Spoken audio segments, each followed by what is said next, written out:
Hi, my friend, Sam Villa here. Today I want to talk to you about the art of layering, but how do we layer a fabric that is really fine? Every fabric has a different end result to it. And as hairdressers, we have to understand the fabric we're working with. Just as a fashion designer understands the limits and capabilities of silk, of wool, so we must understand the limits and capabilities of fine hair, coarse hair, or curly hair. In this particular case, let's talk about fine hair. How do you layer fine hair out without making it look so fine? The one complaint I always hear from fine hair clients is my ends are too fine when I get it layered. So what we've done, I've actually gone through and I pre-sectioned this. And you can see the section I've taken, it's very zigzag. And you can see from a top view as well as from a 3/4 front view. What I did was take a horizontal line going across, finding that particular flat area of the head by rocking the comb until it comes off the hairline. Where it came off at the back, that's where I started this front horizontal section. To get a clean zigzag section, I'm going to suggest you make the hard line first. So we went horizontal across. Then we went to the side. On the side, we simply came through and we went a curved line, and then we followed the nape right across. Where do we turn the curve? At the high point of the head, we're coming across curve, now we move down. So we're using that front to back area to tell us when to curve down. We came back across at the nape area. You can see how far down that zigzag area goes. This is where the comb came off of the head to find where do we take that zigzag or that horizontal line across. And then we repeated the same thing on the opposite side. What we want to do is go back and now zigzag that. The finer the zigzag, the more softness and weight you're going to have. The more the zigzag is separated, the more chunkiness you're going to have. So I want a little bit more of a chunky weight to it, but I want to really make the ends a little bit light at the same time. So I'm going to go through in this particular case, we're going to layer this out, but we're going to layer it out in a way where we're going to actually notch it.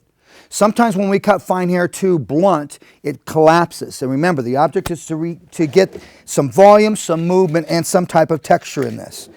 Before we cut, I'm going to take an elastic. I'm going to take the elastic and I'm going to take all the excess hair underneath. I'm going to place this in elastic. This will ensure that we are not picking it up and layering this out underneath. This is where we want all that weight. So we're going to come through now. I've got that isolated. Now I can come through and release what I have on the top.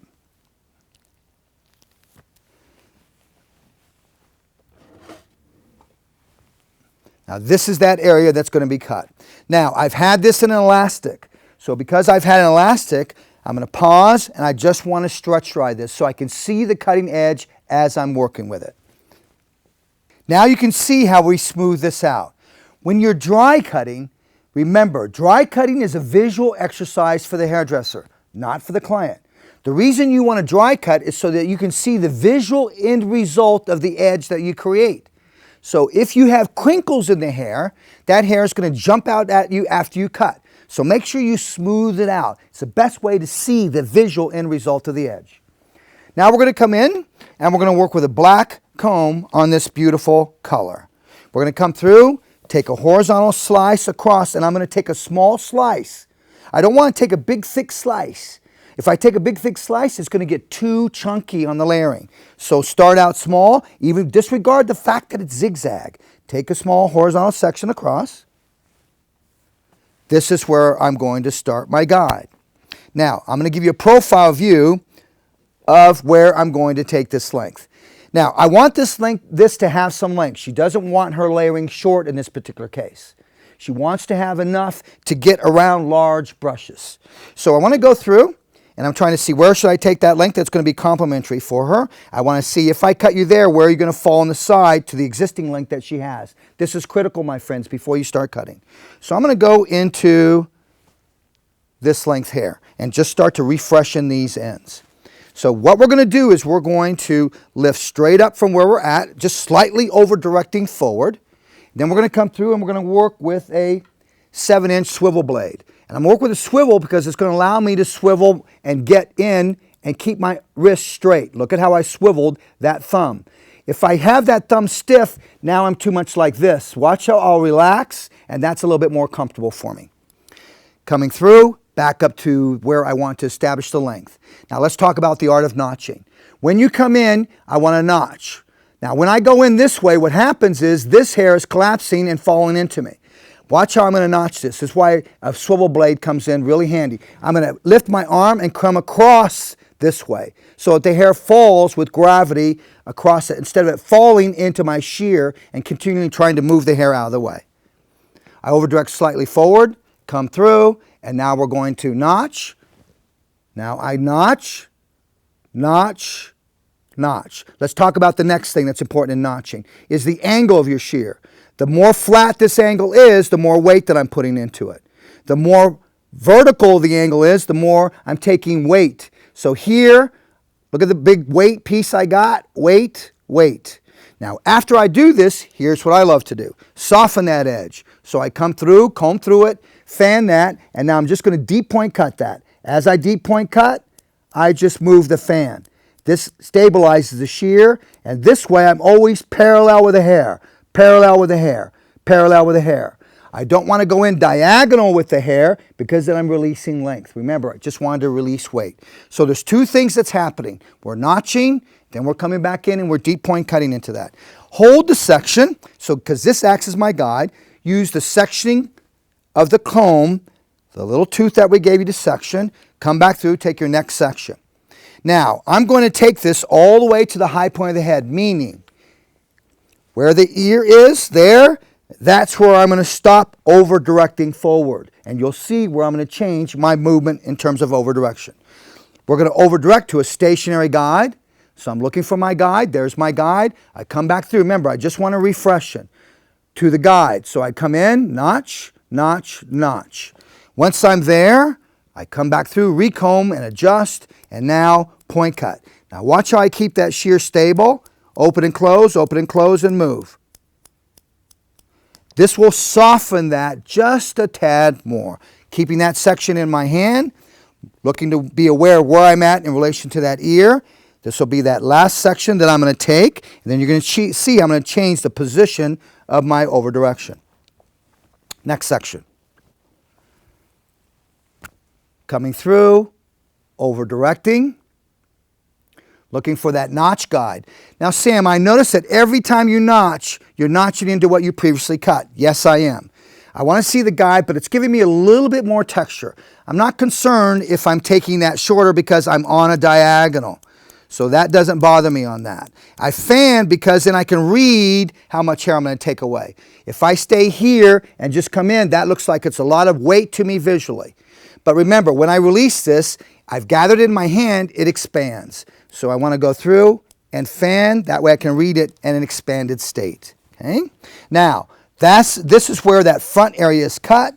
Now we're coming to the back area. So let's take our next horizontal slice.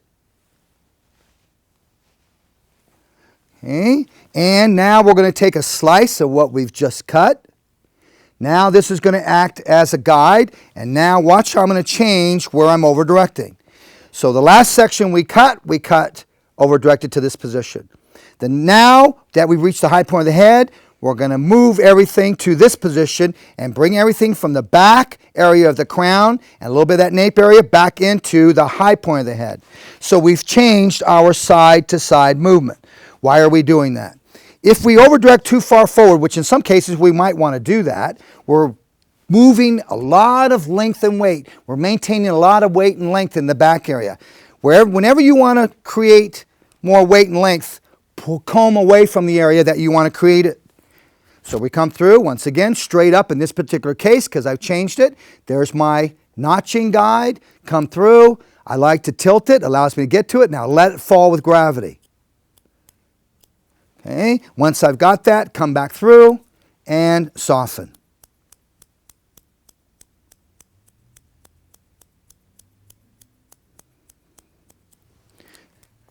Once you've done that, keep the guide in your hand.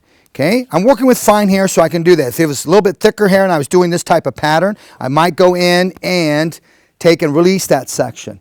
But in this particular case, I like holding it in my hand. and it allows me to take the section a little bit cleaner, so I'm not going into my zigzag. I'm going to give you a profile view of where I'm taking the over direction, so you can see where we're at, where we're going, and I should be right at that high point of the head. Coming up, take a look and see where you're at. That's exactly where I need to be. I come up, and now look at how much hair I've got to cut. And the reason I do is, once again, we've changed the over direction.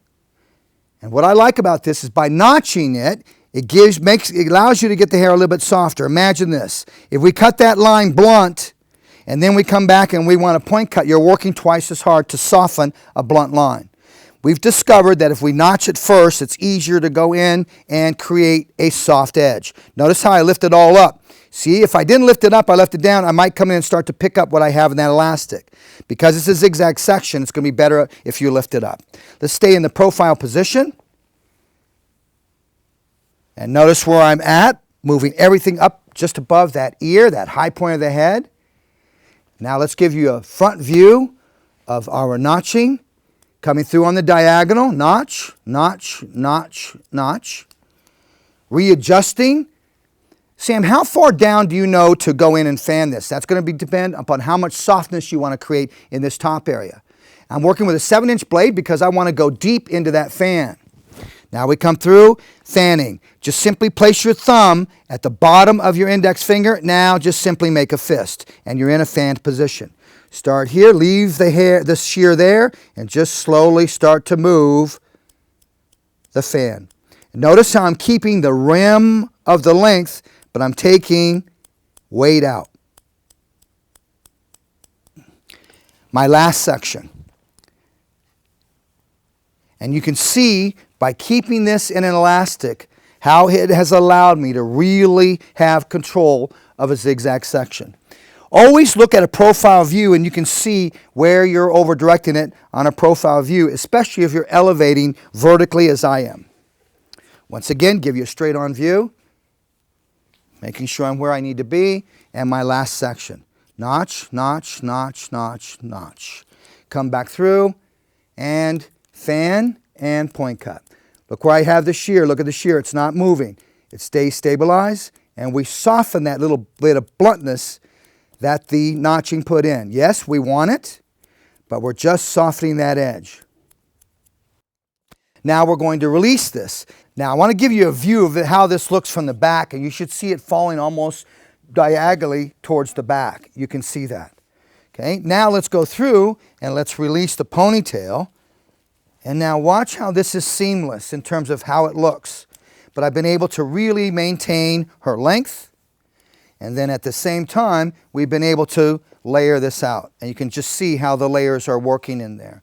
Just a really great way to go in and create much more of a layered effect on fine hair. But once again, the story's about the sectioning. The story's about the idea of notching and then going in and softening your notching with point cutting. The story's about zigzag sections and isolating perimeters in terms of what those perimeters do. Now watch the shape of the head take place, and this, my friends, is on fine hair. It's a great concept of layering fine hair in terms of how it works. Thanks for watching, my friends. At Sam Villa, it's all about problems and solutions. Continue to follow us, and we'll help you grow your business behind the chair.